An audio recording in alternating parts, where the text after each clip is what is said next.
Dear friends of Love for Volleyball, Amor por el Voleibol, I'm pleased and honored today to talk with an Olympic champion, a silver medalist also in Barcelona in 92, a European champion in 97. I mean Henk Jan Held from the Netherlands, who's currently with me talking about his volleyball life. Hello, Henk Jan, how are you?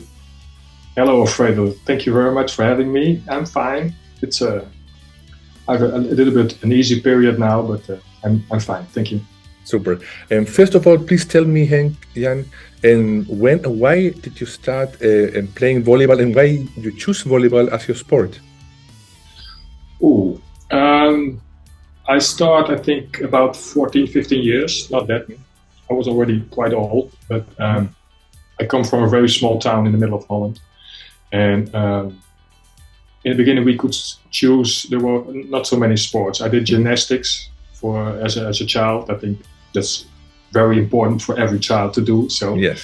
And then I could choose about soccer and tennis, and I chose tennis, and I played tennis for some years. And then my brother was playing volleyball, and I liked it very much. So I started to play volleyball also in my town. I did 1 year in the junior team, and then they found me that good that I could also, the next year I joined the first men's team, like a setter. I was playing, I started like a setter, and then in the middle of the year, one of our middle blockers had an injury and couldn't play anymore, and we had another middle blocker, so they said, oh, maybe you can try to play in the middle. So from that time I was playing in the middle,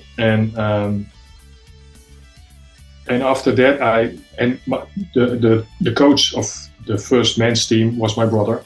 And and he was also the reason why I started playing. So and then the next year I could go to the city close to my hometown. They had a team in the second division in Holland. And I go there, and I played there for 5 years together with my brother. He was playing there too. And so that's my brother is the main reason why I started volleyball. I went looking to play him a lot of times, and I liked it very much. I know that soccer is very, very strong in your country. Soccer is strong in every country around the world, and I know that in Netherlands or Holland, soccer is also very, very strong. You have many players and teams that are so famous around the world.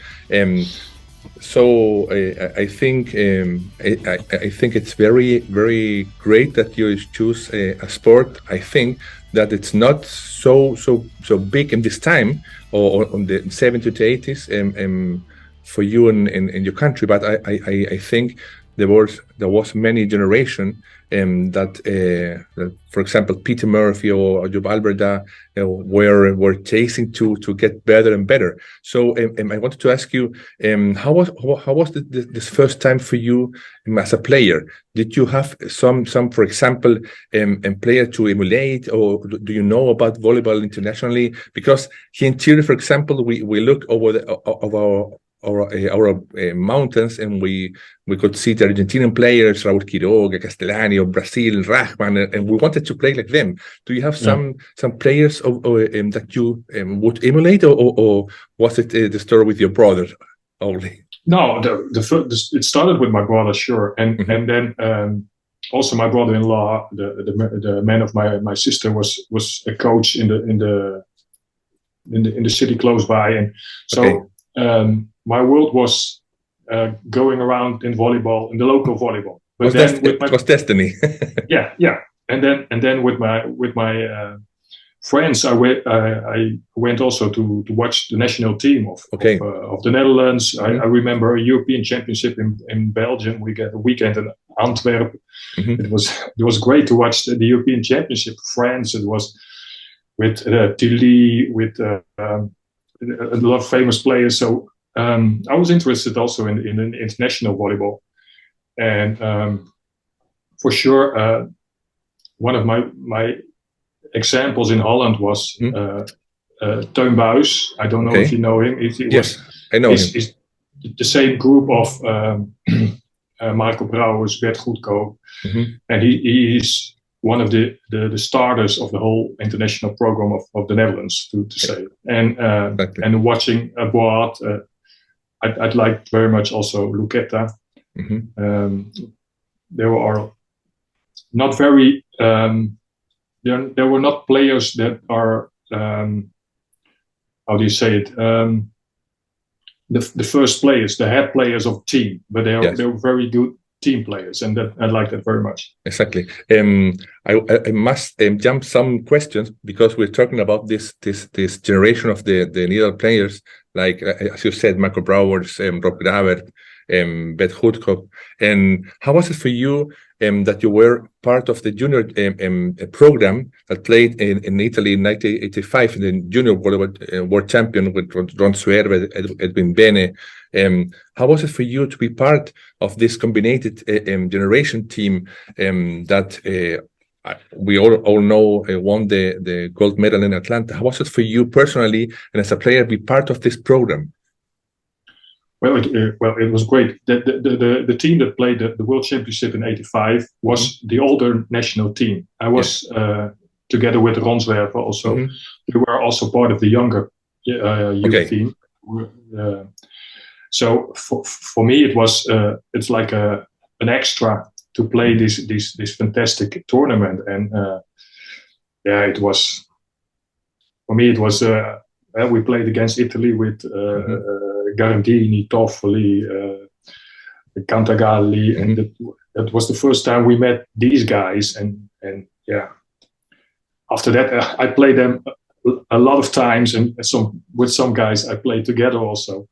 But that World Championship for us was, for me, it was the first big tournament. And after that, we play also with our age.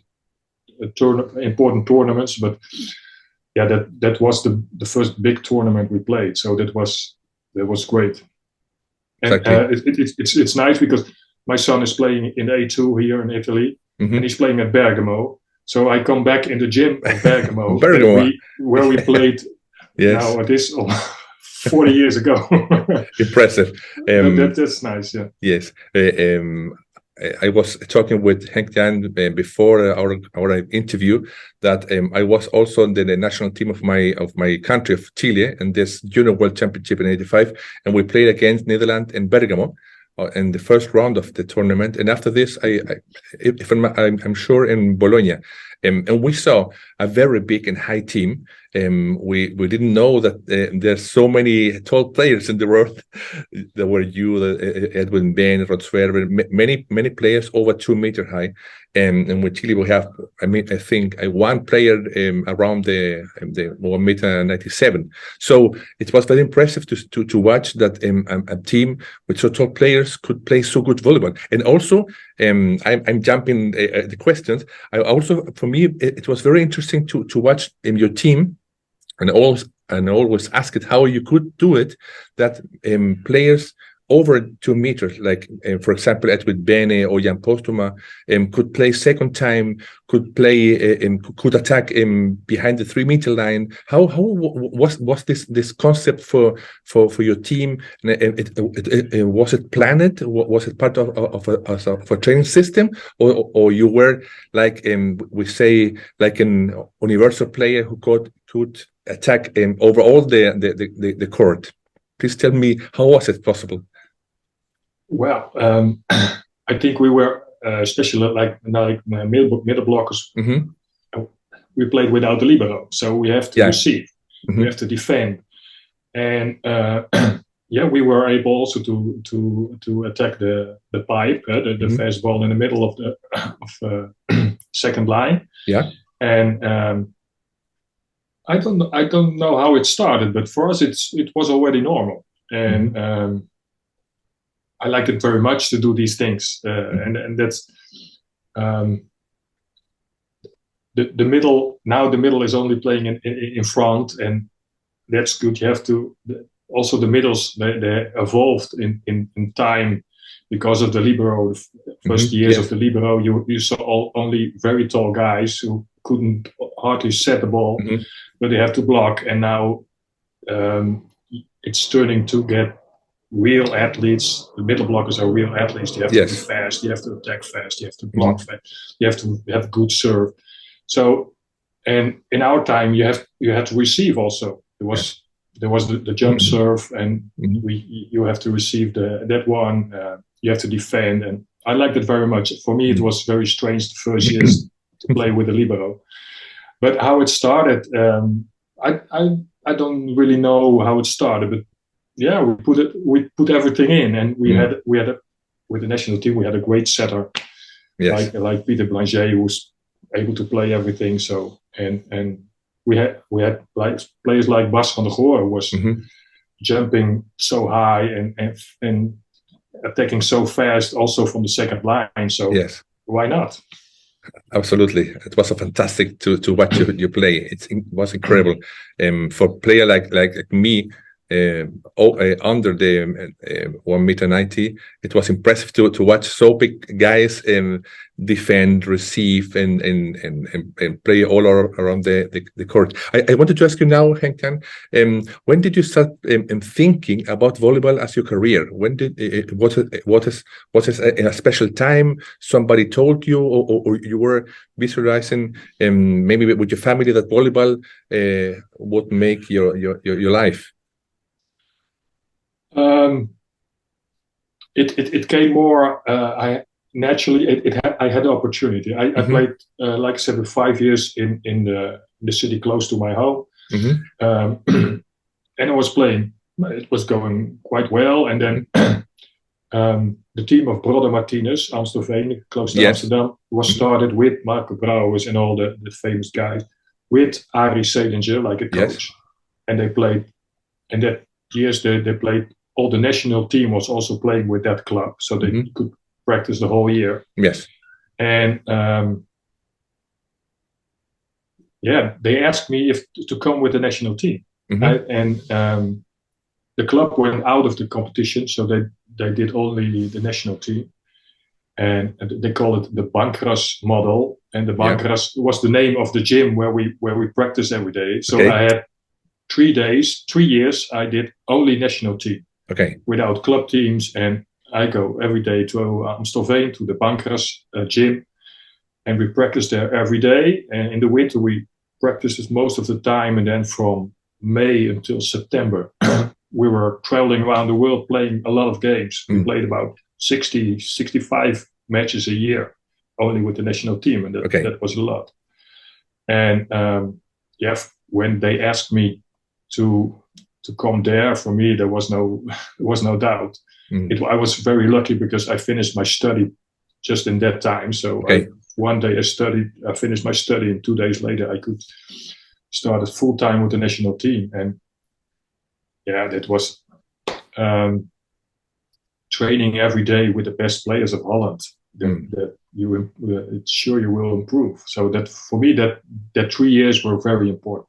Absolutely, and you played in a time in a golden era against team like Italy, as we're speaking, Russia, Cuba, Brazil. They were so strong. And how do you think, or maybe do you have some best rival to play against? For example, sometimes you say I like to play against Brazil because I know and I like their motivation, or I like to play against the Cubans. Was it a big rival for you all the time, or all the teams were big rivals every time, hard to play against? I don't have a special. Maybe afterwards. Now it isn't, but at that time I didn't have a special opponent that I like to play. It was great playing all these teams, and every team has this specialty. It was in the beginning of the years playing against Cuba was great because they were swinging inside the court, and it was. I remember some matches that not we played against it, but I saw it from the trip, and it was just fun watching them. They were playing very good. There was one party inside the court, and there are special things you can remember for some teams. And but at that time I didn't have a special team that I wanted to play. Yes, and also as I was telling you, here in Chile, we thought, we were, I know, very wrong, that your Dutch player were like maybe most European players, very cold-headed. You're like the Russian. You didn't shout after one point, but we saw and we can see the games now on YouTube that you were very blood. How can I tell you? Very almost Latin for your celebration. You were very strong in doing something we thought only the Latin or South American players did. So I wanted to ask you. How was it for you to play and see and notice that you have a great team and that gold was possible? How was it for you to watch this? And I mean, because you played in Barcelona in '92, you played the final against Brazil. You lost it, sadly, but in Atlanta you won the gold. How was it? Do you think how was it? Between this two championship and also, sorry, this long question, you and this time you were playing the World League, the European Championship, and you were almost in reaching gold. How was it for you to live this period? Well, first of all, you talked about the emotion in the court. For me, it's fundamental, and we were not able to only play, and for the rest, for me, I think it helps a lot if you can stay together and have a good time together. You have to enjoy the game. That's at the end. That's it. You are practicing all day long, and then it's a game. It's a game. Then the game, after all, yes, you have to enjoy. And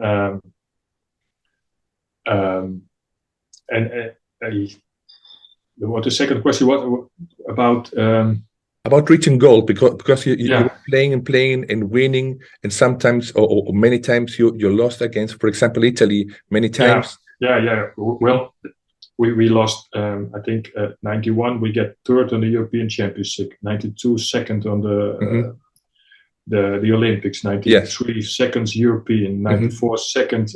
And the World Championship. Yes. 95 second, and the last 3 years were always against Italy. Exactly. And so for us, for Atlanta 96, there was only one goal, and that couldn't be other than the first place. And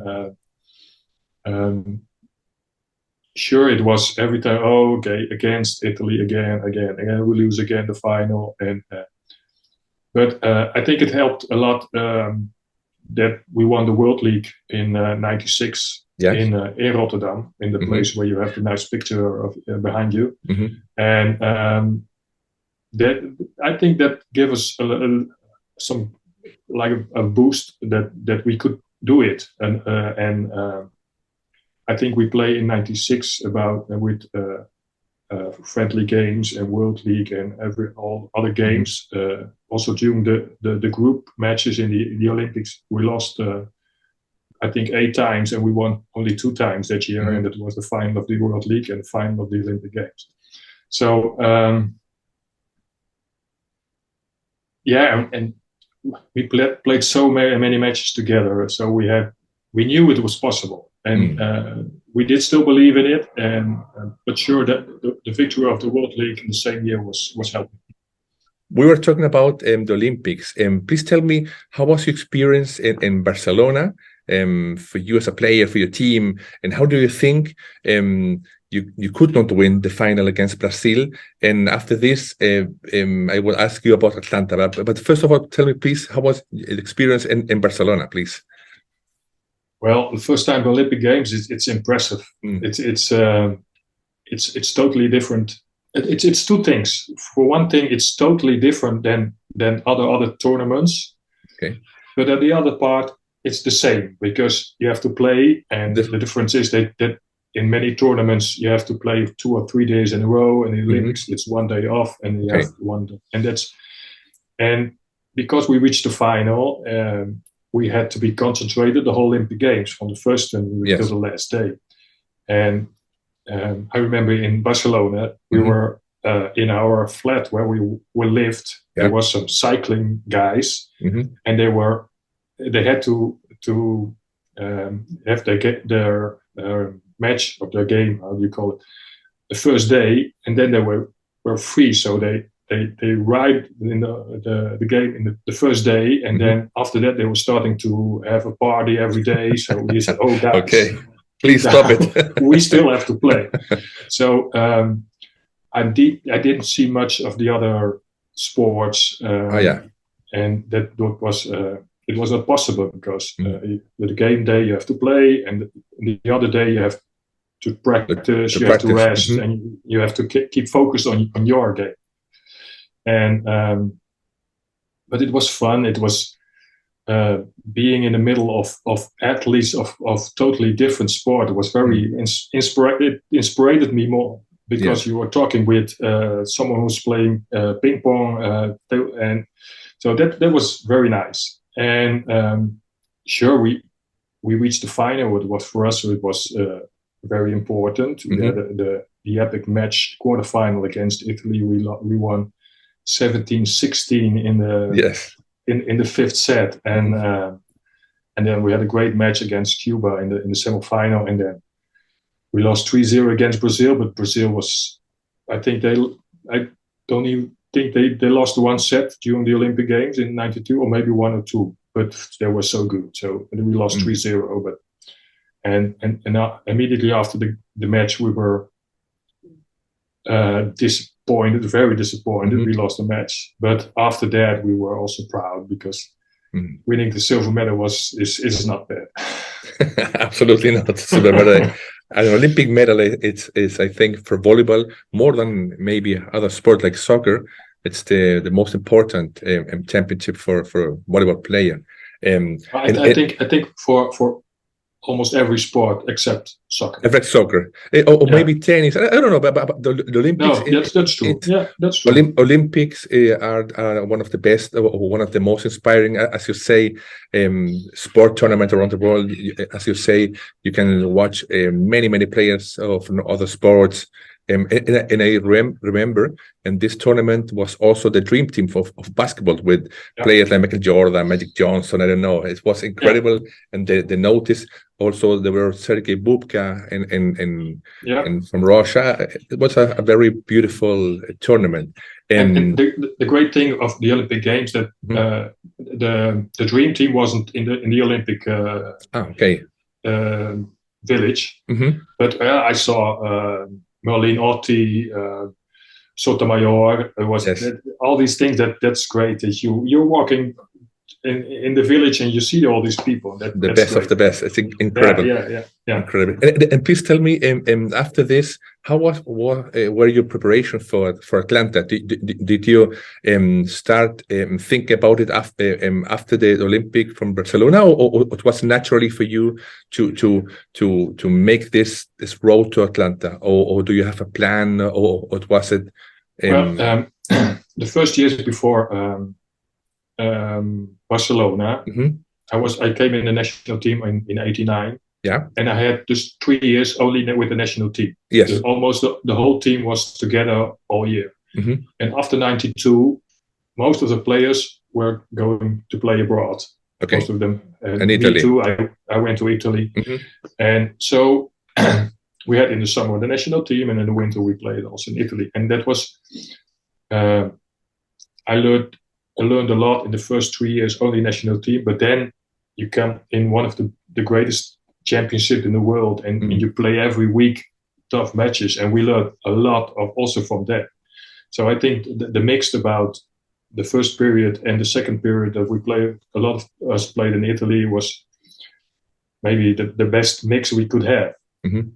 So and sure, after losing the final in Barcelona, for a lot of guys, not because not all the players from Barcelona were also in Atlanta. For a lot of guys, it was okay. We have to try it again next Olympics. That was for sure. Yes, absolutely. And as you're saying, in Atlanta, you played against many of your teammates from Italy. This team, I watched the Dutch team. I think all the players played in Italy. Olaf van der Moel and you, Ron Swerver, I don't know, Peter Blanger, all you played in Italy. So you were all teammates playing against teammates in Atlanta. I played some. Let me see. I played with before Atlanta. I played with Cantagalli, Bracci, Zorzi. No, Zorzi, no. It was after it. And after Atlanta, I played also with a lot of these guys. So I know a lot of guys I know very well, and we go out for dinner sometimes. So yes, and I never speak about volleyball. That period. I know for them it's a little bit painful. I know. And in Atlanta, how was it for you? I know winning gold, it's impressive. Maybe it's the highlights of a volleyball player's career. Have the opportunity, as I talked to you before, to talk with Ron Server, with Jupo Albert, with Bas van der Goor. How was it for you personally to play this tournament and play, I think, maybe one of the best finals, Olympic finals in history?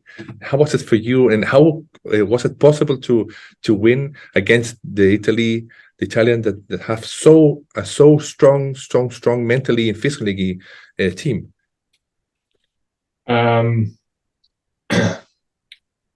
Well, we're reaching the final. Sure, was our main goal, and we want to win, and that was, and we were.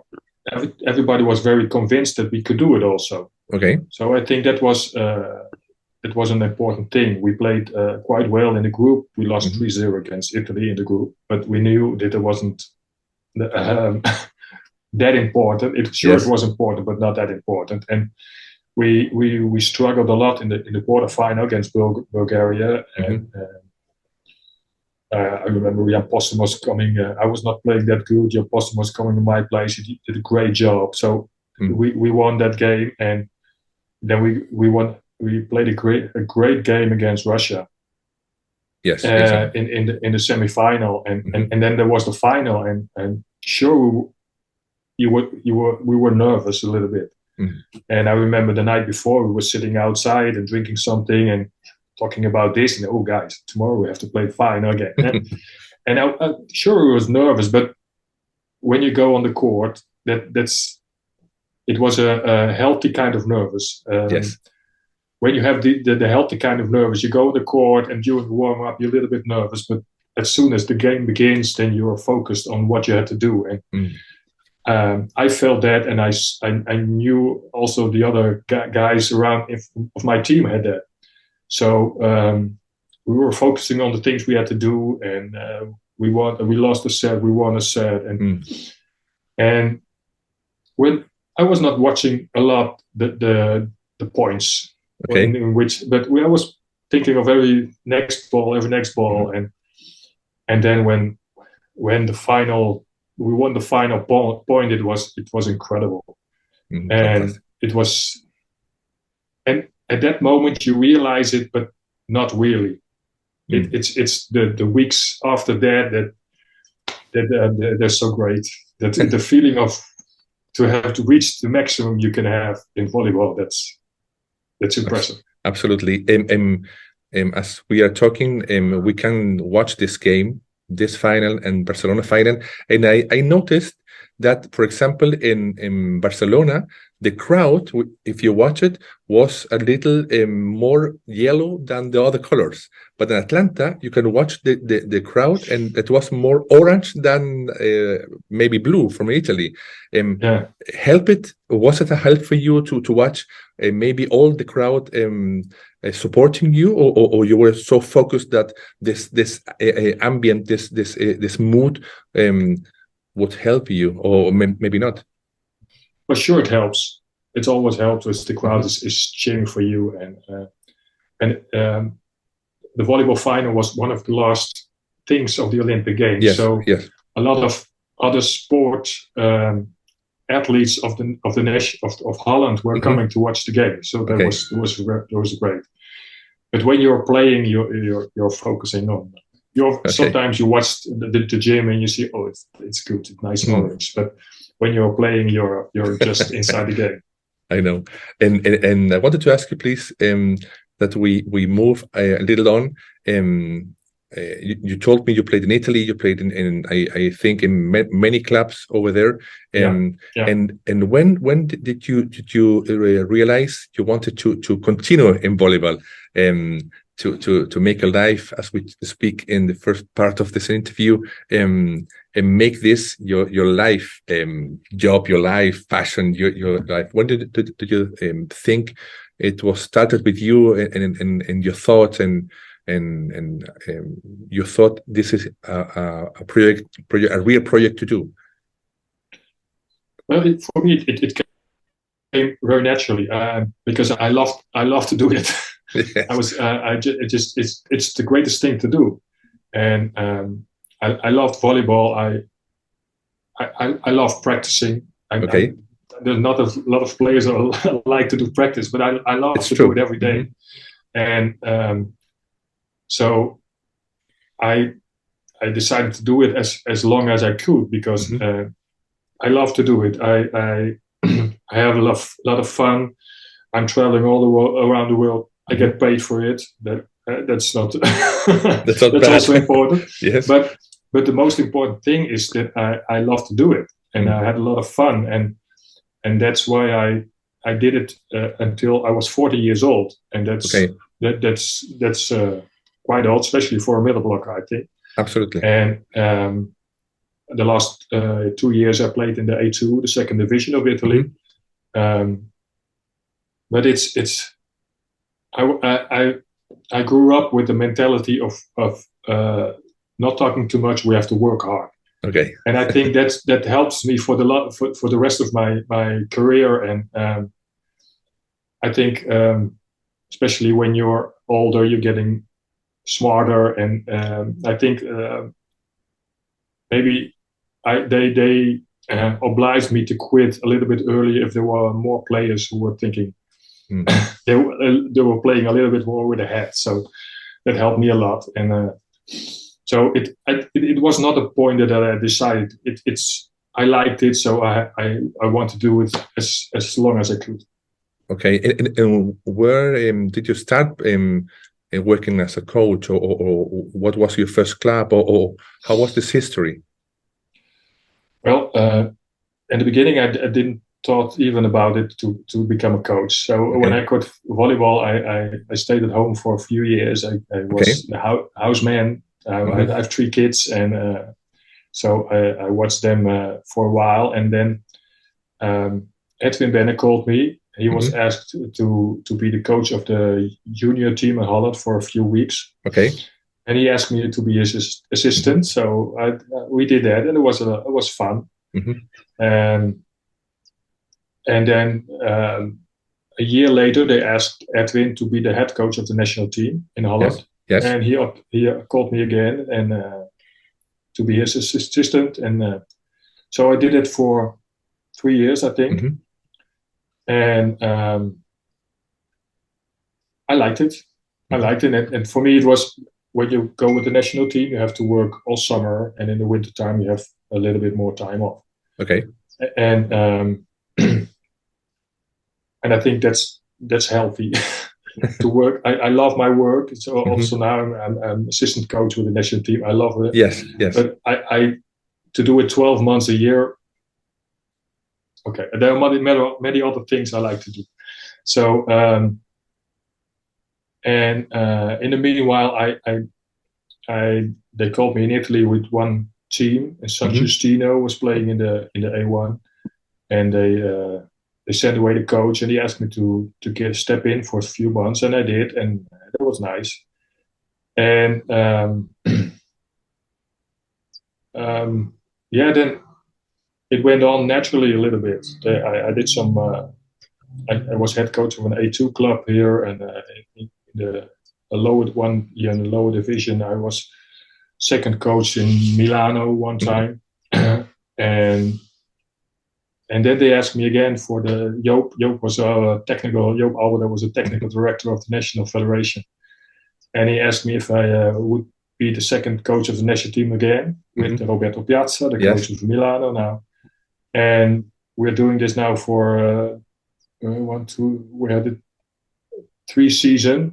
It's almost 4, but there was the pandemic season. There was no tournaments. And I think we do a great job. We have a lot of fun. We are improving every year. And so that's I enjoy this work. So that's why I do it. Okay, and I wanted to ask you now about this, your current job in the national team. How do you see that the Dutch team are playing now in the future? Do you have some gold projects? Because I'm talking with many friends today that in our time, in the 80s, for example, you could watch the Russian play like this, the American play have another school of volleyball, the Japanese were playing different. But today you watch that many teams are very similar. Middle blockers are so tall. They have a fantastic libero. The jump serve is almost an attack, or better than an attack. How do you think your team can improve to go to the 4 best teams of the tournaments? And how do you think maybe the Netherlands can reach again this golden era of your time? Ooh. Well, volleyball is changed a lot in the last last 10 years. Yes. And, it's getting so fast, high, strong, and I think every year you see something new, and that's nice. We are improving now the last years a lot, and our great goal for this time is to reach the Olympic Games, not the gold medal, but to reach the Olympic Games in Paris. And we're now 12th at the world ranking, so world ranking will be important for the qualification of Paris. So if there is a chance, I think for the last years, Holland wasn't there, the men's volleyball, and I think now the change is it's possible. Yes, it's possible, and that's so we will do everything that we can to reach Paris. It will be a great achievement. So we're not thinking about the first 4 places. But the championship in Holland is not that.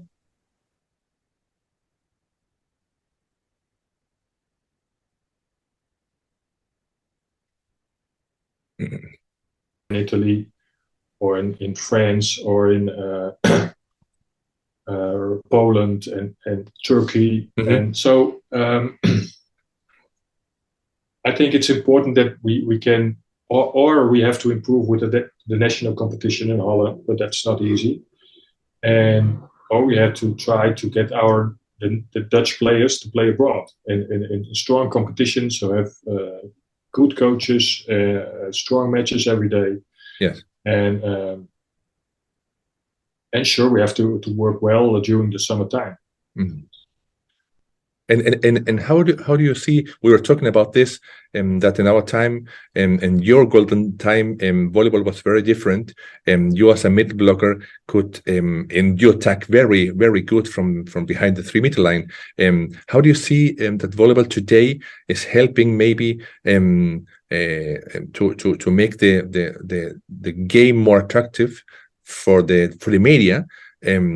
To make a sport a more fast sport, with more speed, with more power. How do you think, and how is it for you to be part of a team of an era of volleyball that has changed so much?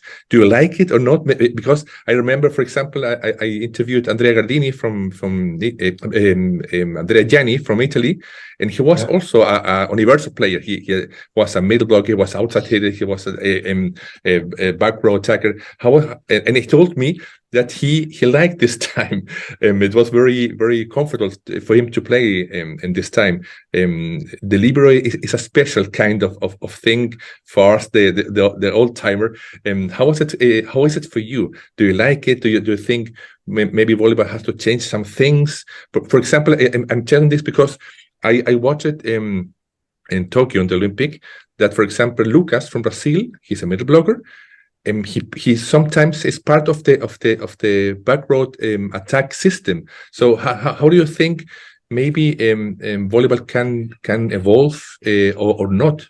How what is your opinion about this? Well, I agree that the '96 final is one of the best games, Yeah. but that's easy for me to say because I won. But if you see the final of '96 and you see the final of a few years ago, it looks like the reality. It's looked like it's everything is slower. It's much slower, and yes, and so it's a huge difference. And maybe it sounds strange, but I'm proud that I won the gold medal without the libero. So okay. yeah, for a middle, I think for a middle blocker, it was fun. Being in the court, also back row, to have to defend one ball, and sometimes attacking from back row. So that for me is something special. But now the volleyball is, I think it's going the good way. It's going very fast, getting very strong, but also the defense is getting better every day. So yeah.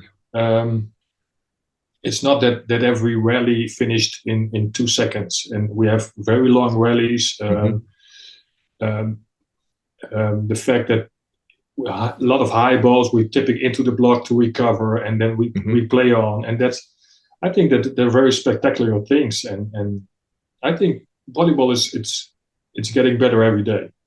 Yes, and I wanted to ask you.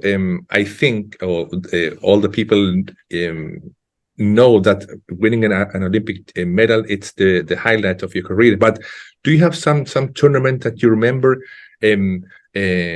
maybe with most affection? Maybe you didn't want this, but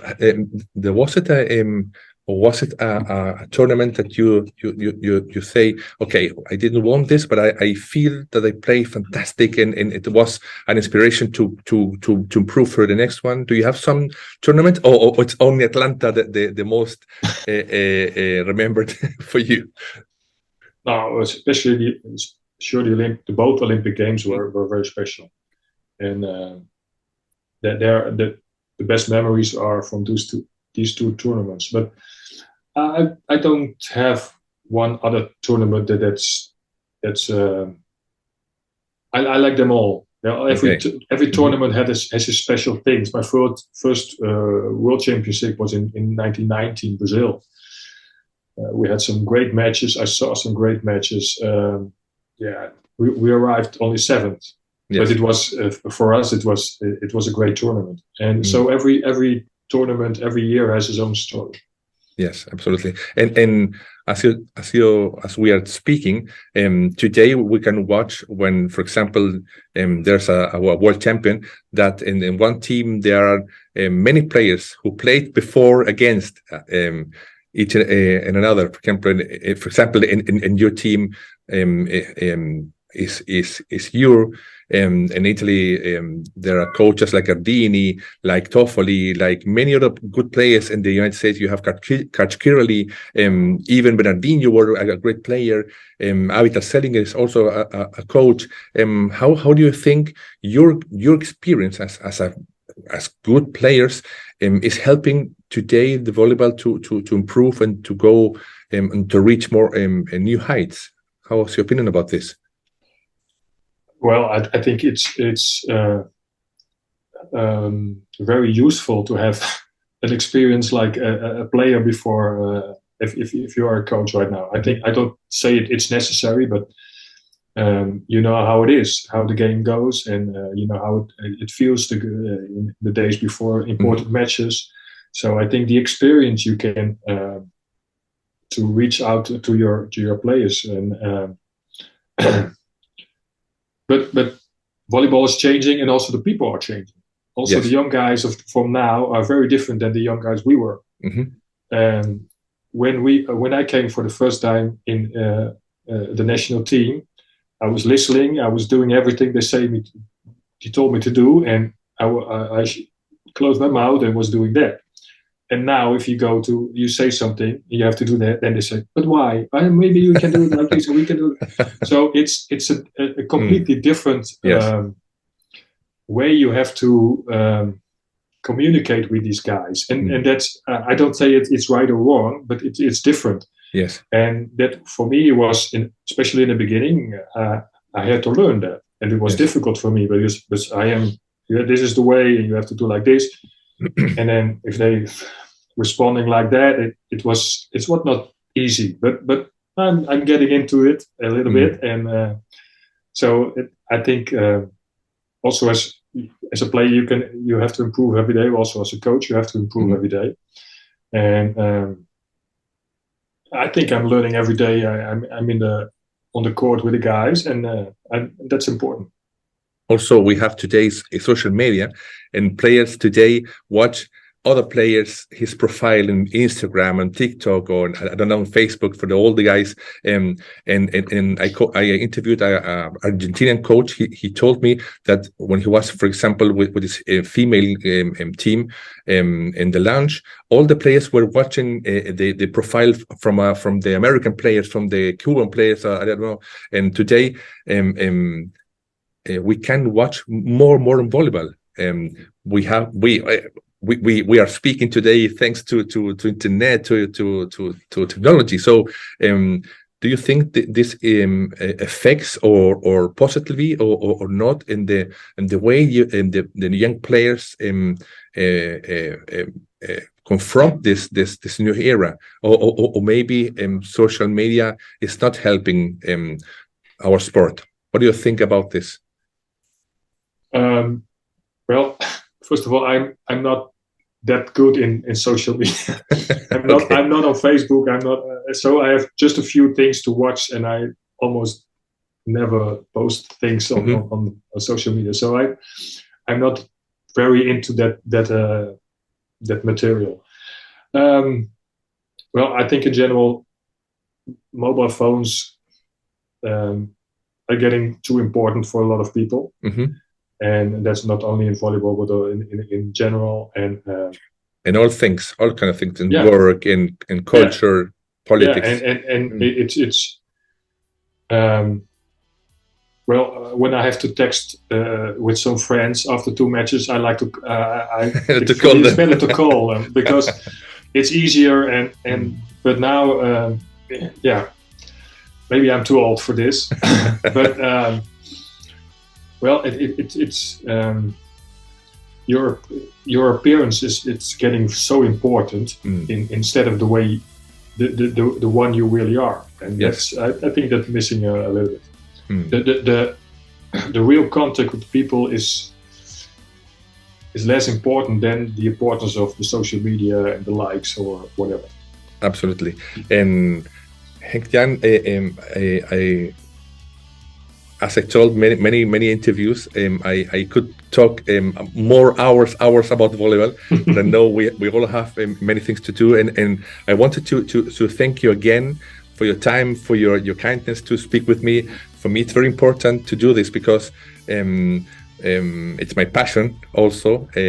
I didn't get paid for this, but for me, it's a lifetime passion. My father was a volleyball player. He was also a player, and my brother and all my family is very related to volleyball. So for me, it's a great honor to talk with you, because not only you're an Olympic champion, but also for me it's very special to talk with the Dutch players, because I don't know, I like Dutch volleyball, and I remember when we were in Italy in '95, there were some people from our federation, and they looked at me when we were watching you play against the Korean team. And he told me, you like this Dutch team because you lived in Germany. I don't know. No, I don't know. It's maybe your way you play it. Maybe the way the Dutch people are. I don't know. For me, it always was a very nice thing to do, to watch your team play and win. So for me, it's a great honor a great joy to speak with you, to know you, and to know what you think about volleyball, what are your plans. So for me, it was a very great conversation. I want to thank you again, and I invite you to keep in touch. And maybe if you have some time, or ask your son to see what I'm doing, it could help me so much. So thank you very much. Okay, no, thank you. It was a pleasure talking with you, and I liked it very much. And I'm honored because I saw the videos of very famous people, and now I'm in the middle, so I'm very honored. Thank you very much. You're part of the most important volleyball history. Yes, I could interview Coach Kirley, Alexander Sabin, Bernard Rachman, Raúl Quiroga, all these monsters of volleyball, but your team, your whole generation is very, very important for me. So it's a great honor to speak with you. And many thanks, Henk Jan. Have a nice day, and I wish you very success with your team and all your projects. Thank you very much. Bye-bye.